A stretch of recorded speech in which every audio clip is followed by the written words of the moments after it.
Bud Royster hit me and said, why would ESPN drop the ACC in 2027? Now, what he's talking about is some reporting that Ross Dellinger did last week that I will read for you in just a second because I really harped on it for a reason, because I had been winking and nodding at you on this show and hinting at it for a little while. FSU is thought to be locked in. The ACC is thought to be locked in with ESPN via that grant of rights until 2036. And it is thought to be the albatross around the ankle, and it's just going to be terrible for everyone, but they can't get out. They can't go anywhere. Well, that's not necessarily true. It hasn't been true. It just wasn't known because no one had their hand on that grant of rights until they did.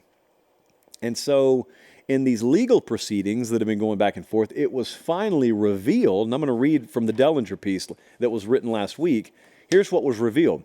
While ESPN's contract with the ACC extends through 2036, the network has the option to opt out of the final 9 years starting in 2027, a way that ESPN itself could possibly reopen the grant of rights or at the very least restructure the deal. Now, could a restructured deal with uneven distribution prevent more departures? Would an ESPN opt-out swing open the door for more schools to exit? The network, pay attention here, the network must exercise the option by February of 2025. And so what I said on the Sunday show was, that's a very real possibility. Bud is hitting me back and saying, well, why would they do that? They got a really sweet deal there. They're paying next to nothing. They've got some really good inventory, one of the Power Four conferences. Well, that's a good question, Bud.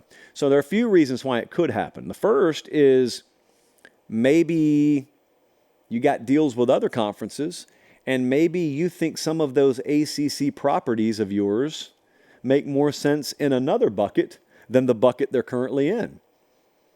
I mean, that's pretty cut and dry.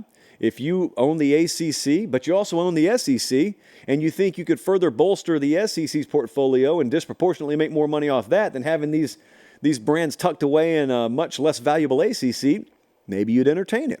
But the other reason could be maybe one or more of those member institutions is going to leave either way. Now, right now, FSU or anyone else would have to pay an astronomical sum of money to get out of there. Don't focus so much on how they're going to raise the capital, but I'm telling you in fact, no uncertain terms, they're getting out of there. Florida State's gone one way or the other. Folks in the room have known this for a while. And so maybe ESPN or maybe the folks at ESPN would be looking and saying, well, if this thing has a chance of dissolving anyway, might we want to exercise options in our control while it's still within our control? Because it could get really crazy if we wait till it's not in our control anymore. You can't know is the point. Right now, I am 14 floors above downtown Nashville. If we heard a loud sound, we could easily go out and see over several city blocks. What was it? But if we're on the street, if we're down here on Commerce Street, we could hear that loud sound and we don't know what it was. We can't see through buildings. We can't see around the corner. Well, we can't see around the corner on this stuff right now.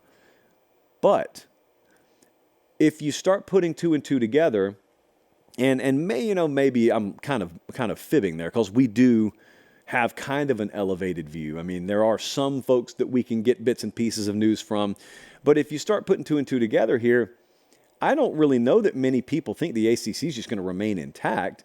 The question is more, how is this going to happen? And the other question is, when is it going to happen? Now, the how I just detailed could be several different ways. And then there's that fun game of, well, if the ACC does break up, where are those member institutions going? How many of them are attractive? But when it happens is the really fun question, guys. Because I don't know if you think about sports like I do, especially college football. Once upon a time, it seemed like if any big changes were coming in college sports, it was always way off in the distance. Years down the road. How many times have you had the olds tell you, oh, it's going to be years before that happens? Well, it's going to be months before this happens. So you remember I said that on March 14th. I've been saying it for a while. You will know something about the future of FSU maybe by the start of this football season. Like, this won't be that much further down the road because the wheels have been in motion and a lot of this stuff is nearing the finish line of how it's going to turn out, however it's going to turn out.